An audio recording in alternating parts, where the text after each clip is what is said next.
पोटाला थंडावा देणारी आणि मन तृप्त करणारी मँगो लस्सी बनवण्यासाठी छान पिकलेले 2 आंबे घेतले. आंबे स्वच्छ धुवून चिरून घेतले आणि त्याच्यातील संपूर्ण गर काढून घेतला.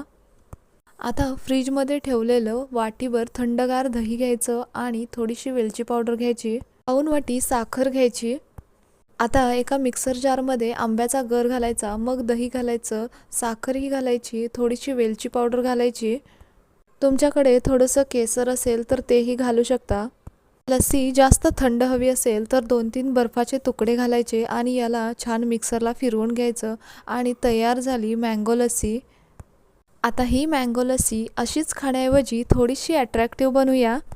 एक ग्लास घ्यायचा, त्यामध्ये मलई टाकायची आणि मग मँगो लस्सी ओतायची.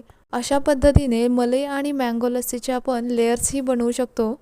वरून थोडेसे ड्रायफ्रूट किंवा मलई टाकायची आणि स्वाद घेण्यासाठी तयार आहे मँगो लस्सी. ही साधी सोपी रेसिपी तुम्हाला कशी वाटली कमेंट करा आणि चॅनेलला लाईक, शेअर, सबस्क्राईब करायला विसरू नका.